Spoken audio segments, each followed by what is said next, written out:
Hello, everybody. Welcome to Black Feminism Speaker Series. We have with us artist Amber Robles-Gordon, who's going to give us an artist talk. So I just wanted to start with thanking the Gender Studies Department as well as Studio Art for co-sponsoring this artist talk. My name is Sarah Stefana Smith, and I'm a professor of gender studies, and I'm thrilled to welcome Amber Robles-Gordon. What I'm going to do is just briefly introduce her and then give her a chance to give the artist talk. And following that, we'll have about 10 to 15 minutes of a Q&A. So I encourage you to use the Q&A function at the bottom of the screen to ask any of your questions. So, artist and advocate Amber Robles-Gordon. Her mixed media creations are visual representations of her hybridism, a fusion of her gender, ethnicity, cultural, and social experiences. Known for recontextualizing non-traditional materials, her assemblages, large sculptures, installations, and public artworks emphasize the essentialness of spirituality and temporality within life. Robles-Gordon has over 15 years of exhibiting, art education, and exhibition coordination experience. She received a Bachelor's of Science in Business Administration from Trinity University and subsequently a Master's in Fine Art for Painting from Howard University in Washington, D.C. She's also exhibited nationally in Germany, Italy, Malaysia, London, and Spain. Robles-Gordon is proficient in American Sign Language and has also traveled throughout the US, Latin America, the Caribbean, Europe, North Africa, and South Asia. Most recently this summer, Robles-Gordon was featured in an online solo exhibition for her body of work, Place of Breath and Birth, at Sacred Heart University in her birthplace of San Juan, Puerto Rico. This work will also be followed by a fall 2021 solo exhibition entitled Succession at American University at Katzen Art Center. So there's much to look out for with Amber. And so without further ado, I turn it to you for your artist talk. Thanks for being here. Thank you. Thank you very much, Sarah. All right. So you basically just read my artist statement. So I'm just going to read from the second paragraph, which is driven by the need to construct my own distinctive path, innovate and challenge social norms. My artwork is unconventional and non-formulaic. The underpinnings of my artwork are imbued to reveal racial injustice and the paradoxes within the imbalance of masculine and feminine energies within our society. My work, the focal points of my work are womanhood, color, nature and spirituality, materiality, and recycling. And I'll go into depth about those 5 different things. I intentionally impose colors, imagery, and materials that evoke femininity and tranquility with the intent of transcending or balancing a specific form. I associate working with light, color, and energy as a positive means to focus on the healing power found in the creative process. My goal is to symbolically communicate my concerns about gender inequalities, my personal experience, the experiences of women, and our connection to nature and spirituality. I'm starting with this work, which is My Rainbow Is Enough, and it was a commissioned installation by the Schomburg. Yes. Are you planning on sharing your screen? Sorry to interrupt you. Yeah. Yes.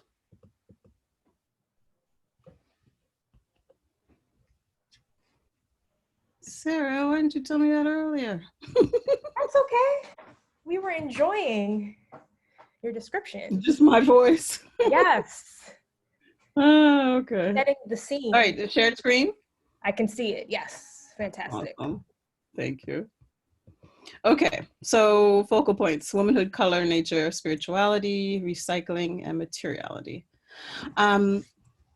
So this piece was a curator by the name of Solio wanted to do a tribute to Indishaki Shanjes for color girls who have considered suicide. And if you know anything about that play, it's a core play, and so it's broken into different poems. And each poem is, not only does she break into core poems, but they are divided into 7 characters, 7 female characters. And each character has a role in their, like for example, a nurse or a mother or a grandmother. And each one is associated with a certain color. So the commissioned artists were given a poem, and it was associated with which characters were in the actual poem. So I was given the very last poem. It includes all of the 7 characters. So my directive, to some extent, was to include all of those colors. And I include this because, a lot of people look at my work and they come to it for the physical experience in relationship to what you see, the surface experience.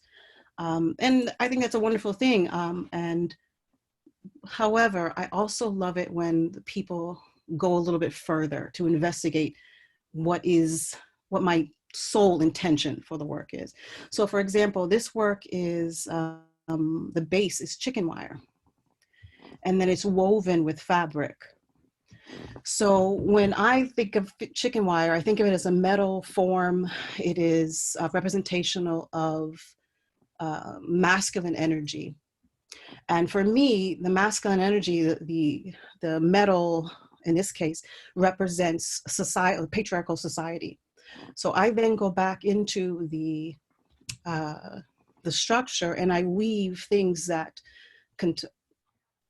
convey femininity to a certain extent, and I weave them back into the structure to uplift, to transcend the notion of patriarchy.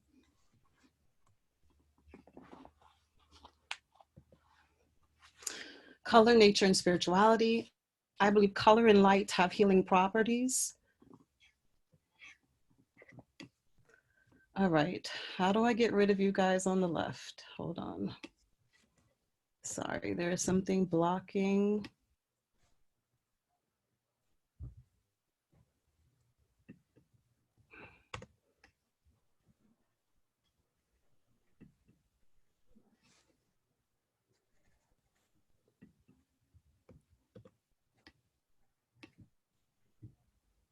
Okay, help.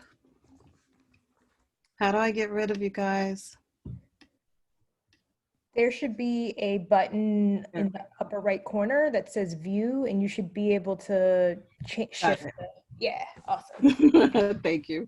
You guys were blocking the rest of my text. All right, I believe color and light have healing properties, and each color emits a level of energy. I associate colors with both masculine and feminine energies. I associate each color with a thing or place in that it exists in nature. Therefore, through the use of colors, I work with nature. Creating art connects me to my inner self, to my surroundings, and to a higher power. And I think I've been really fortunate that this is something, especially the last sentence, that this is something I've known for a very long time. I literally knew that I wanted to be an artist since I was 8 or 10 years old. And it's just an essential knowledge to me that really helped me formulate that connection to that my artwork leads and connects to a higher understanding of life, actually, life and healing.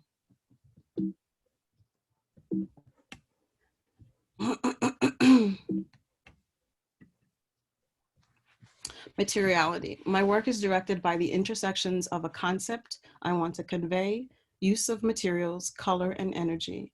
I define and view materials in 4 different ways: the found objects or structures that is used as a foundation of an artwork, the various items I use for their feminine and masculine energy, such as ribbons, ties, bells, etc., that are added to the foundation, the color of each piece of material or object. I also select materials, objects for their intrinsic value to further build a concept, texture, or rhythm.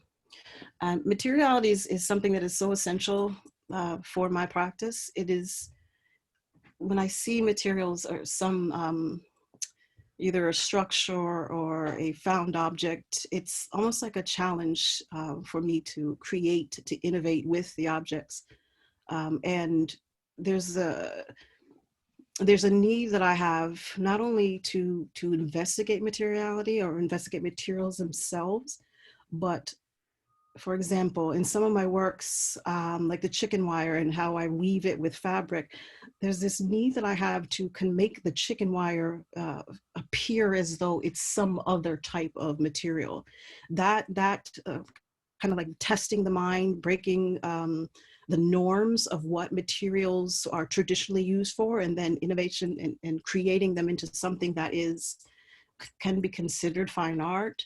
That in itself is like a thriving force for me.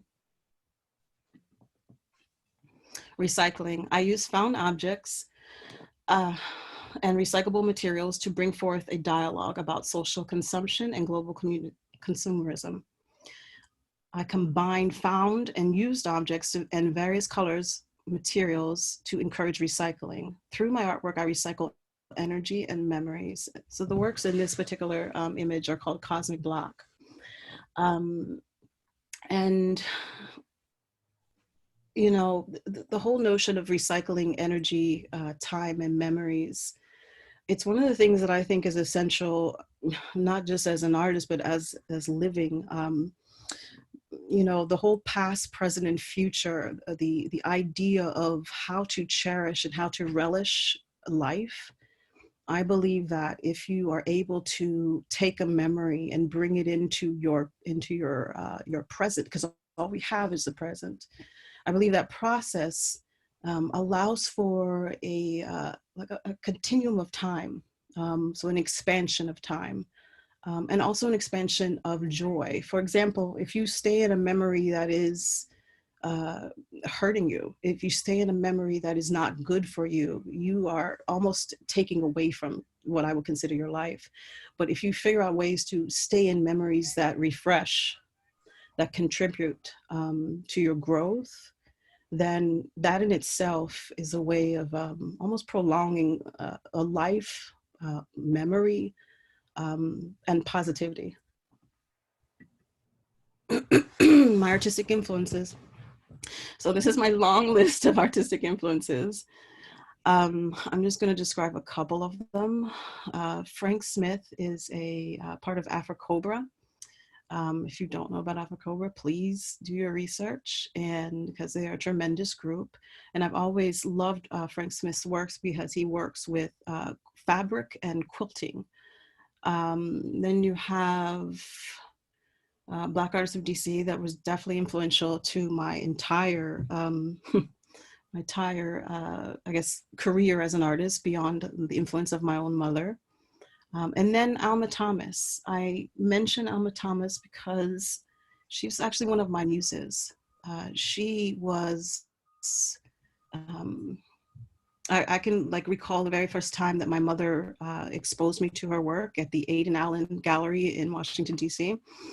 And I had to have been about 9 or 10, you know, but I remember the feeling of like the rush of the way that I interpret color coming over me, being in that space and just loving her work and finding, if not, like just relishing in that present moment. And even that moment I can recall, and I've said this before in other talks, that I get tired of telling the story, but then as I tell the story, the energy that it brings, that helps me relive, gives me like another measure of life, which I'm just grateful for.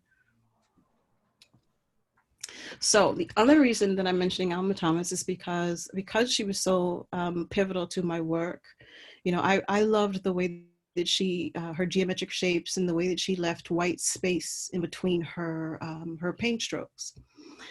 And also her use of primary colors.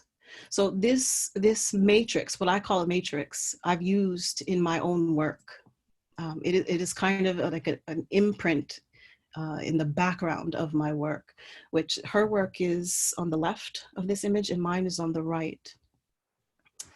And this is something that I was kind of made aware of through my thesis, my Howard thesis process.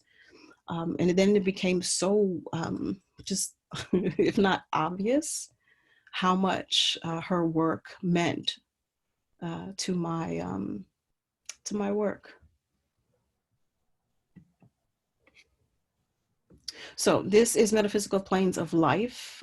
This is one of the first fabric works that I created. This is in my house. This is my thesis work. So just prior to this is when I was working with figurative works and two-dimensional works. And part of my Howard experience kind of, and also my involvement with Black Artists of DC exposed me to what I would call artwork that was outside of a frame, outside of like the white box to a certain extent. And it pushed me to go and investigate fabric. And so in that process, I began to paint, but I paint with fabric, and later on then I paint with objects. The other layers of this work is this series, which is called Heal Thyself, is referring to, I have a herniated disc in my spine. And in 2006 or 2005, when I was in graduate school, that was revealed to me, and I was dealing with the layers of pain. So this is actually talking about the metaphysical layers of life. So you have the top layer, which is the reds and the warms, the pinks, which refers to the physical realm. Then you have the inner browns, yellows, and white overlay, which is the emotional realm. Then you have the lower portion, which is the blues, the greens, which is the physical realm. This is glass bra, purse, belt traps. And this is one of the cases where I'm talking about, to some extent, consumerism, how women get caught up in some of the things that we buy and that we adorn ourselves with. And this to me talks about the double-edged sword of that, where sometimes I would feel obligated to either dress a certain way or look a certain way to be considered whether it be beautiful or worthy to some extent. And that was definitely in my earlier days, because that's something that I do not care about in the same way. But this is how I expressed that that questioning, that dialogue of in relationship to myself and my thoughts and the women around me. Additionally, this series, Heal Thyself, is also one of my first attempts at landscapes. So the works on the left are the Heal Thyself series, and then the works on the right, the beginning, that it's a beginning of a piece called Flight of the Chicken Wire. So if you look, this is another kind of the parallel conversation relationship to how the matrix and the grid appears throughout my work, especially my earlier works.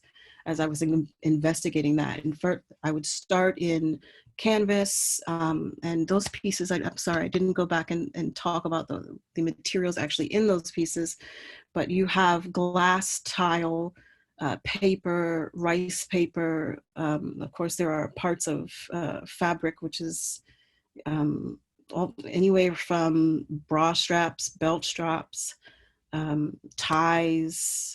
So there's a range of materials. And then you also have glass tile.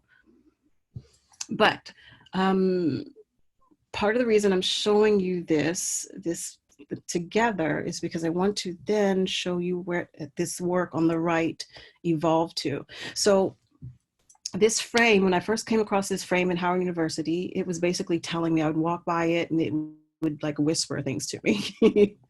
But it was telling me that it wanted to be woven. So I had to then investigate whose property it was, contacted the woman who was a former graduate student in the art department, negotiated for her to release it, and she graciously released it to me. And then I began to weave it. And that was my first, my introduction to weaving, which was amazing to me because it literally called me. So this is, I'm not sure how soon after, but this is the buildup of the weaving to the layers of the chicken wire. And then eventually, and this took a couple years to complete this work, Flight of the Chicken Wire. This is at Howard University, the James Herring Gallery. And this is where I talk about density in relationship to my work, because working with chicken wire, you have to, it's a process, one, to build up the layers of weaving on top of each other. And this is where I fuss about some of my work not being able to be photographed very well, because you cannot see the overlaying details of the, you know, the fabric, the bells, the beads, and some of the for lack of a better word, knickknacks that I've woven into this form. But I hope that you can definitely appreciate it as you see it. So this work, to me, as I mentioned before, you know, chicken wire was used to contain chickens. It was used to delineate a space where they could exist and live to a certain extent. And I use it to transform. Flight of the Chicken Wire it reflects how women take on a patriarchal society, and we transform it. And even if it happens little by little, you know, day by day, time by time, it shows like the perseverance of women, the ingenuity of us, yeah. That's what this work represents. So this work, this series is called Wired. And I was looking at, again, this is part of my graduate work.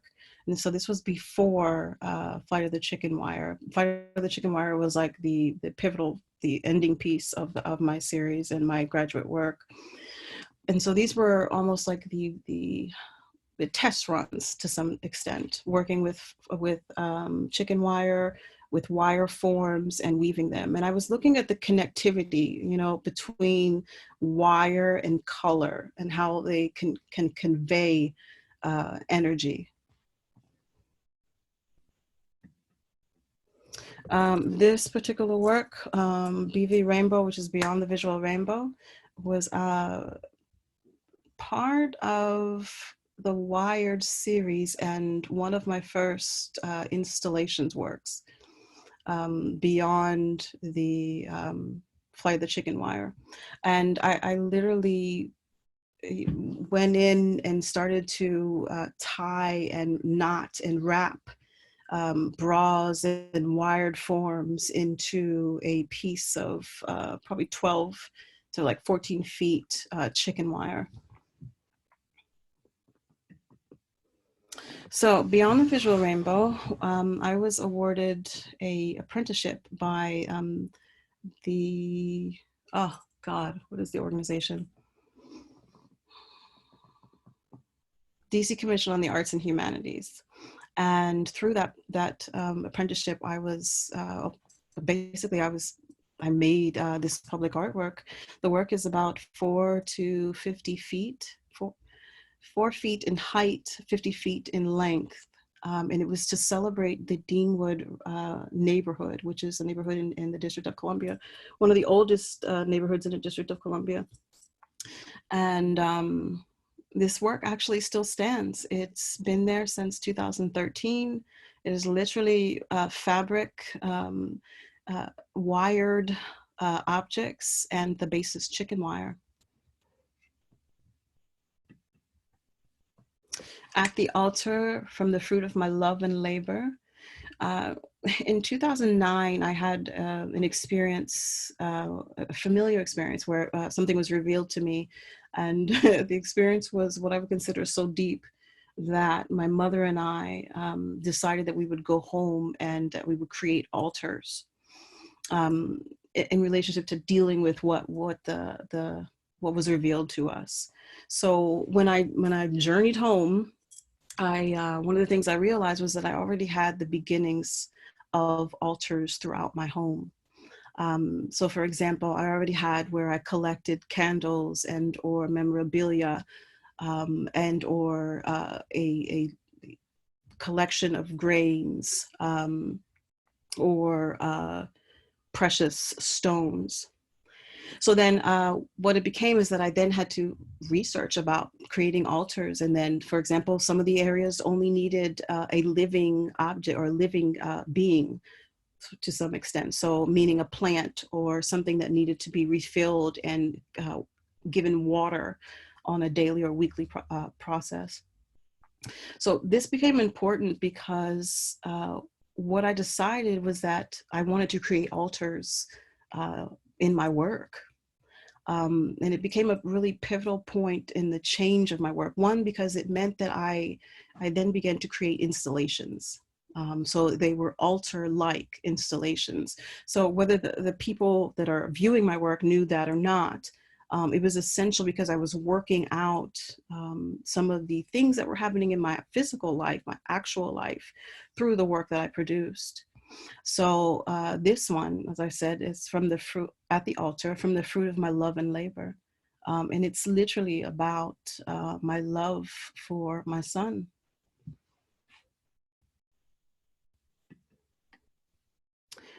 This one is Milked Man. This one is,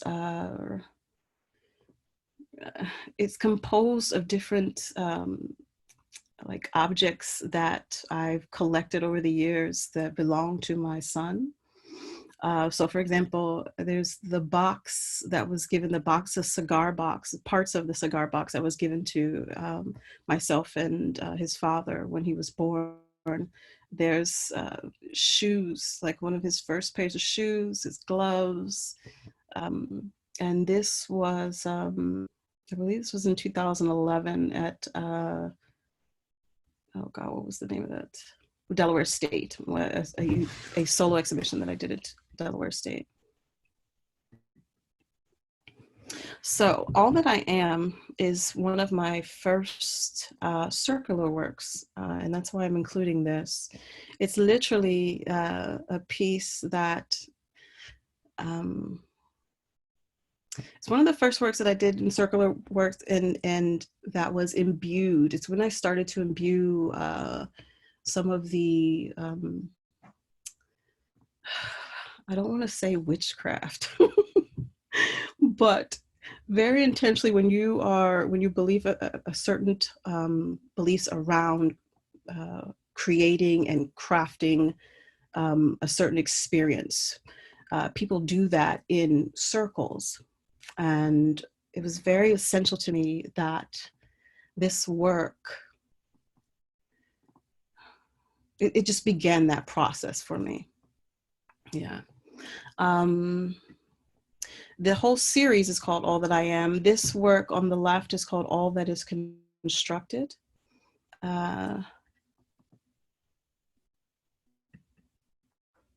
Then we have the male and the female.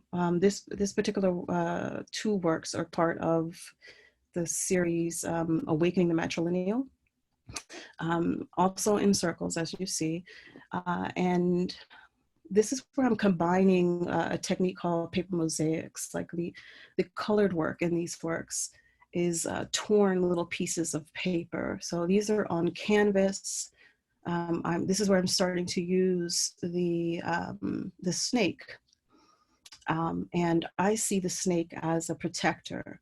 And I know that there are other connotations of or understandings of how to use the snake, but I see him as a protector. And this is where I begin to use that throughout my works.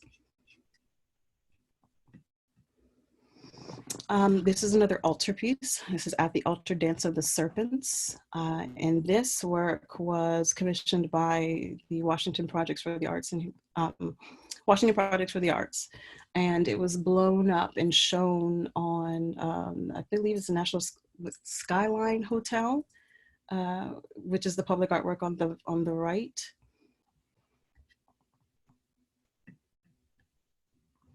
So above all, You Must Not Play at God is an installation that I created in 2016. I was approached by a friend and curator who was working on a show in New York and wanted to, she wanted the works in the show to be working with wood. And at the time, I was like, I don't work with wood, but I accepted the challenge. And I was reading the book, The Immortal Life of Henrietta Lacks. And if you know about Henrietta Lacks, she is in the 1950s, she was diagnosed. She went to Johns Hopkins Hospital for care for abdominal pains. And during her first, well, actually, I'm sorry, I don't know if it was her first visit, but during a visit where she was getting a pelvic exam, the doctor that she had arranged for care with invited another doctor to come in and scrape her pelvis, which was not legal and or right. But the cancer cells that they took from her body have basically never died, hence the immortal life of Henrietta Lacks. So the HeLa cell, which is the first initial, the first two letters of her name, of her first name, and the first two letters of her last name, which is HeLa. They were basically trying to hide the fact that this woman, this poor black woman in Baltimore, was the impetus of a multi-trillion-dollar medical industry, which is the reason why you have vaccinations and why we still don't die from things like smallpox or in vitro fertilization. How we know that how our bodies react to radioactive energy. Basically, all these things are because of her cells that never died. So which that in itself is amazing to me. But on top of that, this book was written probably about 8 or 10 years ago at this point. And the thing is that her family did not know that her cells were still alive. And they did not know that because of those cells, that their mother was such an intricate part of what is, the medical industry as we see it today.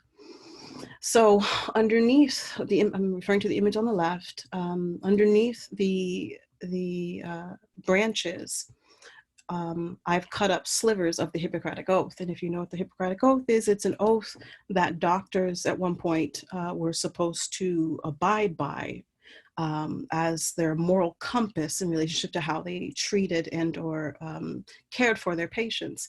The problem with the Hippocratic Oath, and which is one of the oldest documents known, is that it in itself is also very racist and bias. And it literally, it said that you were supposed to care and the needs and the rights of their patients were supposed to come first. However, it did not. It very specifically said that Black people were not part of that moral compass. So as I put it underneath these woven sticks, I'm challenging not only doctors but police officers, nurses, anybody that is part of an institution and or government that is supposed to care for all, not just the some. And one of the other details about this installation is on the far right, each stick is titled a certain, has a title. And the one on the right is called Without a Black Woman's Consent. So in some sense, this work it's asking people to carry on to ask questions, to challenge what is not right, and what is done without a Black woman's consent, without a woman's consent. So yeah. So which amazingly enough, this creation of the talking sticks, which is, you know, what I referred to earlier, has come to where I've actually been commissioned to create talking sticks projects and workshops where I introduce people to the life of Henrietta Lacks. I introduce them to my artwork. And I keep that energy alive when it comes to, because a lot of people do not know about how important her life is to the medical industry, but also to the health industry in general. So through that, because the talking stick is a indigenous way of equalizing a conversation and changing it from maybe an argument or a dispute into an equalizing conversation. So I've been able to use this talking stick workshop to talk about racism, to talk about social injustice. And the image on the far left, the corner left, is an installation that I did at Salisbury University. And it looks pretty small, at least in my mind, from this image, but it was huge. It's literally about 50 feet long installation. And the images on the right, upper right, and the lower left are a workshop that I did with the National Museum of African American History and Culture. And it was just a tremendous experience. I'm really grateful that I can continue to talk about Henrietta Lacks and my work in this way. So this work is when honey, the one on the left is when a honey is looking just right. The one on the right is coat of arms, control the pillars and queens. And this work is, if you notice on the far right, you might not be able to hone in on that, but there's tampons. And I'm questioning the way that society perceives women. This is a conversation about bees and the treatment of women, and the downfall of bees in general, and also the parallels of how producers versus the product are treated within our society.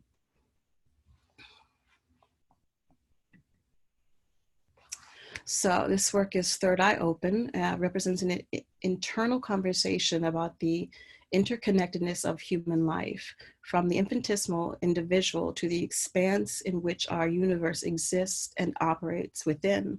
Yet there are laws of physics and highly shared beliefs and practices that hinge or bind us together. So this work is a compilation of two different series. One that's referring to Kepler 19b and Kepler 19c, which are recent discoveries of planets that orbited each other. And also the circular forms that are to the outside of the inner circles is with every fiber of my being, which are hand-sewn, hand-sewn circles that I do. And they're usually depending on the installation, I've done where there's like 70 something to like 150 something circles that are arranged in like a biomorphic arrangement, which is one of the, it's just a joy. I don't know how to explain how much I enjoy being able to sew in that way, to make these little things that take on existence, that talk about cellular energy and cellular life and positivity. It's one of the sometimes I actually miss making these, if that makes any sense. All right, so this is another breakdown of the what I would consider the grid or the matrix. I've taken it into a circular form and also taken it into the chicken wire base. This work is called Spectromatic Beacon, and it was commissioned by not Mary Center, Martha's Table. And it's featured in their headquarters in Southeast DC.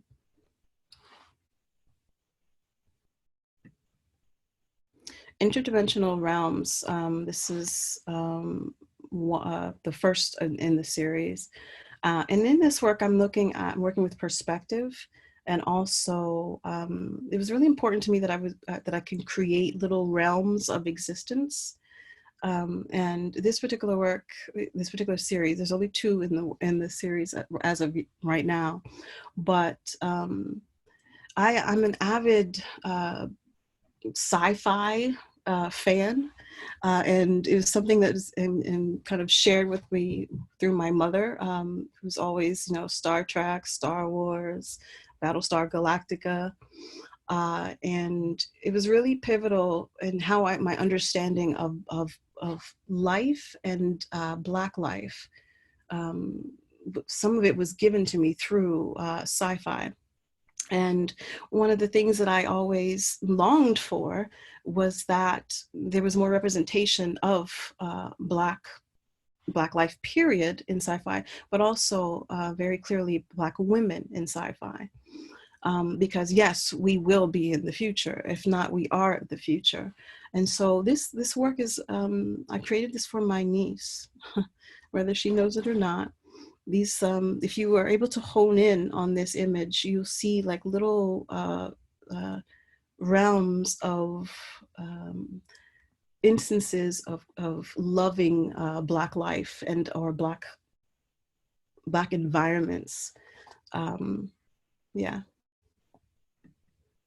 And this is the second. So remembering who I am, this is a quilt that I created in 2018. And this is like a major, what I call personal narrative. I was coming out of a relationship and decided that I needed to remember who I was. A failed relationship. And so I literally felt like I was scrambling together to formulate this visual representation of all that I was and all that I am, despite this relationship that did not work. And I wish I could kind of narrow in so that you can see some of the details. But it's also one of the first works that I've shared publicly that has aspects of my family, very specifically representations of my family. This is a detail of the middle of the work. All right, so I have just been given the 5 to 7 minute countdown.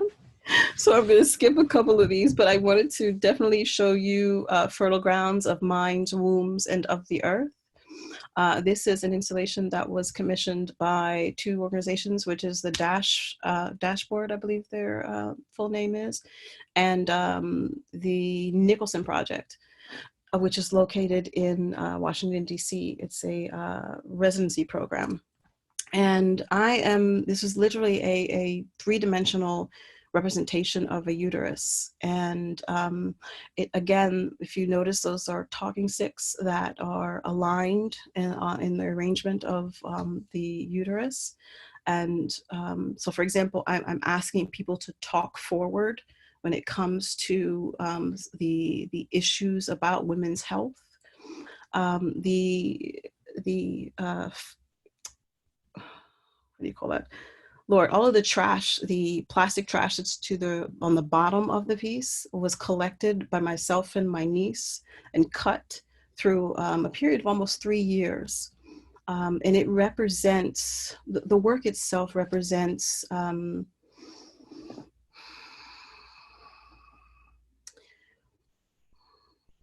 the things that we are not as women, not able to process in our lives, in our physical form, and or are then manifested in our bodies.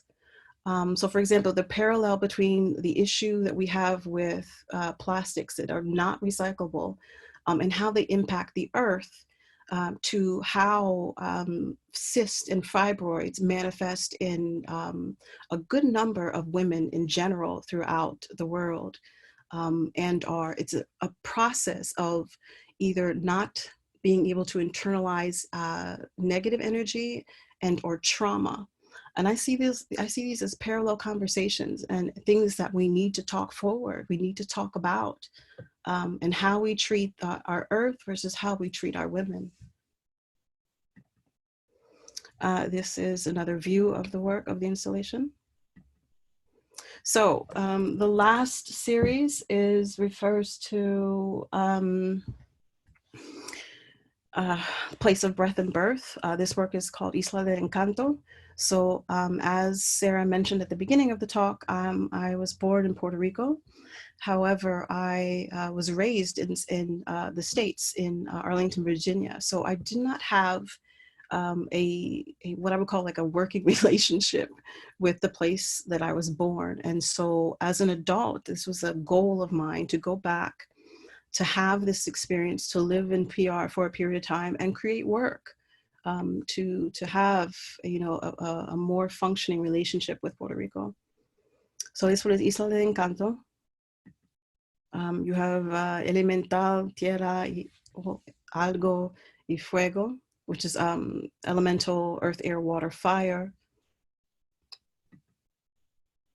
And then this is one of the final pieces of that series. So I'm going to unshare.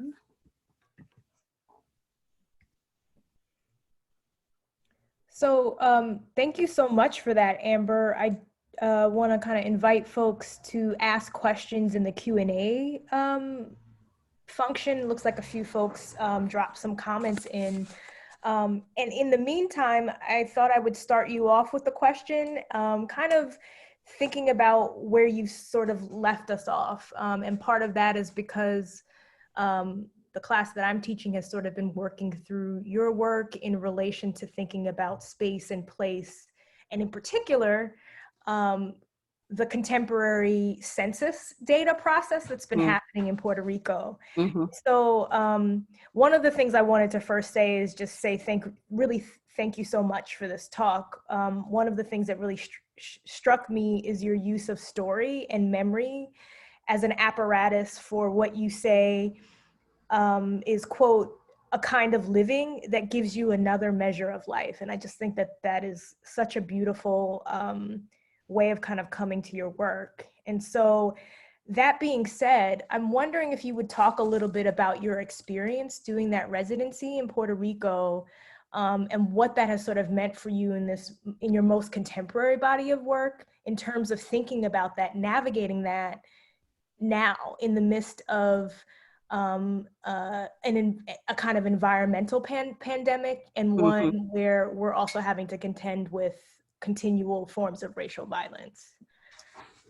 So what's interesting about that question is that to some extent, because I had wanted to come to this for so long, you know, because I was not raised in PR, I had to some extent hone out some of the other things that were going on around me.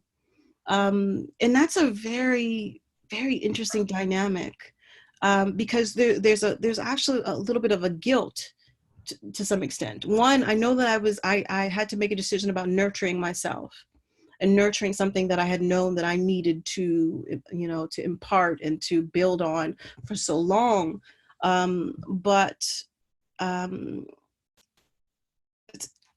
In order to do that, it's like you have to be able to create a space for that. So for example, like all of the artists, you know, we know that we have to create space for ourselves outside of this other continuum that exists around us. And so I know you've seen the memes where they refer to an artist. They have two pictures of an artist working basically side by side. And they say an artist working on the regular, artist working during pandemic, same daggone pictures, because there's a point where we have to exist in what we know and what we feel in order to continue to do our practice. And sometimes that does mean that we have to hone out some of the other things, the elements that are, happening in the world. And I can't lie. Sometimes I feel guilty about that. It's because there are so many other things that are happening in our existence. So it was a very, I don't know, it was a very trying thing, but I had to create this mental space. And I think what happened is that, my goal was to find some place that was on the third level, or at least higher above, because there's issues when it comes to mold and water retaining, because of the floods that happened in Puerto Rico on the regular. So the space that we were able to get for the studio and the apartment was the third level up, which was great because the mosquitoes do not attack you the same way on that level, but also because of where I was able to, the view that we had. I chose the room that had what I considered like three-dimensional light.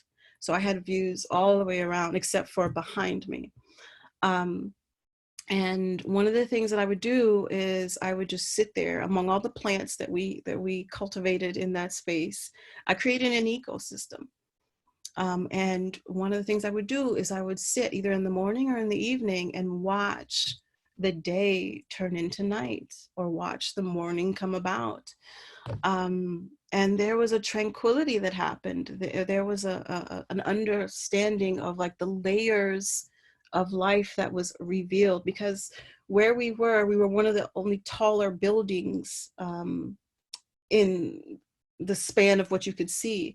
So you could literally see the city break down, and then when you looked out, you can see some of the high rises, but that was like miles away. So it was just a wonderful, something I will never forget, actually. It certainly kind of shows through, I think, in some of that most recent place of breath and birth work that Yeah. you're kind of talking about. So one of the other questions that folks asked was, is there a new series that you're onto? And in continuation, how have current issues, including the pandemic, influenced those ideas? And you kind of speak a little bit to that, but what are you working on now? So I'm working on the work for one, because I only completed 4 of the Place of Breath and Birth works. I still have 6 to go to finish off the series, which is 10. And then I was really fortunate working with American University that as I was creating the works for the Successions, which is going to be the show that opens up in August 2021 at American University, I was able to, as I was working on those works, I was realizing that the ecosystem of the rubber plant that starts at the bottom of the work, and I have transformed that into like a geometric type of rendering, and comes up the middle and then goes up towards the top. And it's literally representation of the rubber tree, and representational of the foundational, like the what's the word for the greenery that happens, the life that manifests in Puerto Rico and throughout the Caribbean. So what I was realizing is that ecosystem that I was creating and working with was transforming. It was just coming out in the works that I was doing for Successions.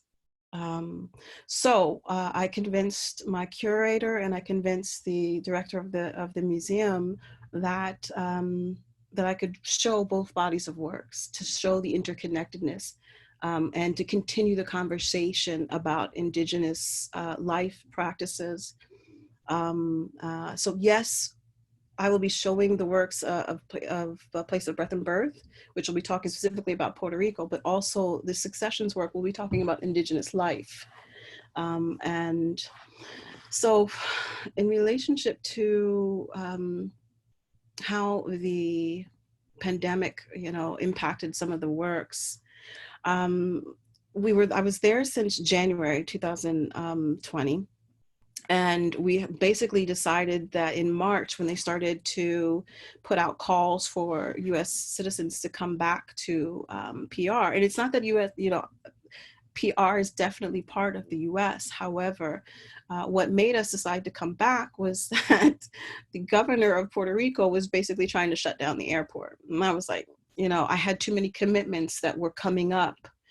Because at that point, my show was still supposed to be in August 2020. But that, shifted because of the pandemic. So, and for example, when we were all of a sudden in PR, the quarantine restrictions were so much more strict.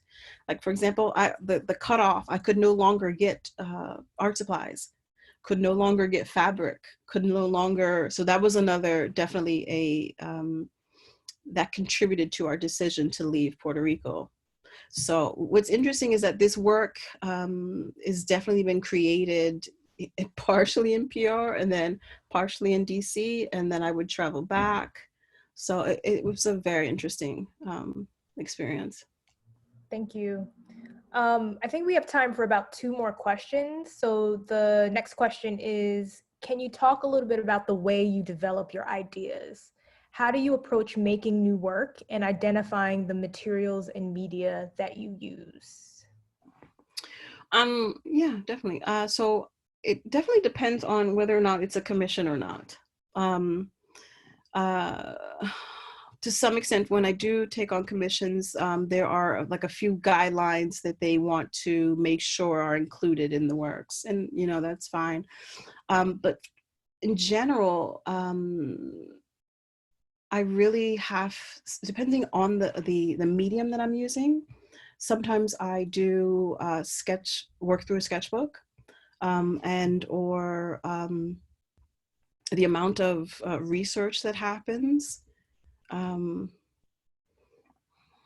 don't know, it's sometimes a lengthy process, but sometimes it also depends on what I'm trying to convey. For example, I have to, when I'm working with chicken wire, or when I know that I'm going to be working with chicken wire, it's like I have to re-up on certain aspects in relationship to working with that medium. I can't remember who I was talking to, but I was saying that basically when you're working with chicken wire, you have to be, there's a certain presence you have to come to the wire, a certain respect, because if you don't, then you will definitely get scratched up, you will get hurt.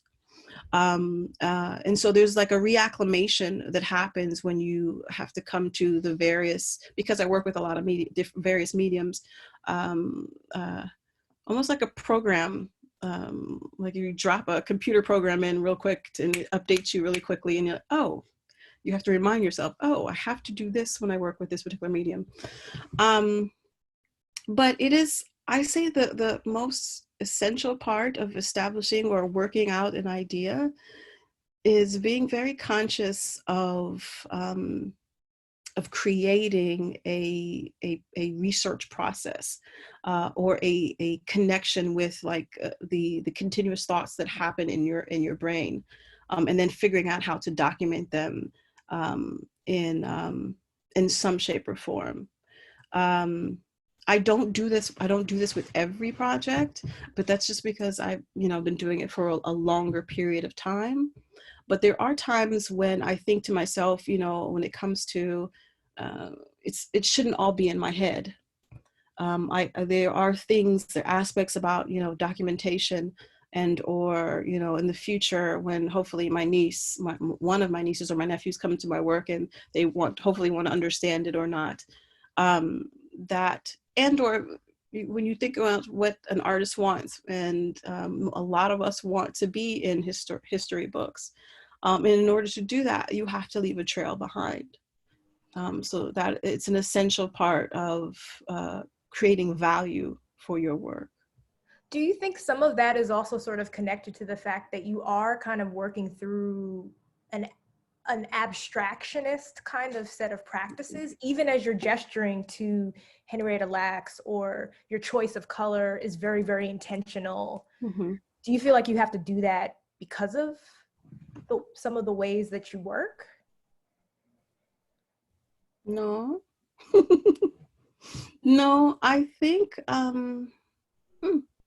I just think it's because I've been taught through through my Howard University experience, and also through Black Artists of DC, the importance of documentation, and the importance of really conveying, fully conveying what you say you want to, share or expose. It's funny, I don't know of any other way. Now, I will say that sometimes there was definitely a shift in my work where I had to bring in more figurative or very subject matter oriented aspects. And that was when I had to make a conscious choice about not being able to see some of the things that were going on in our world, and not have a role in advocating and exposing and making a mark when it comes to social injustice.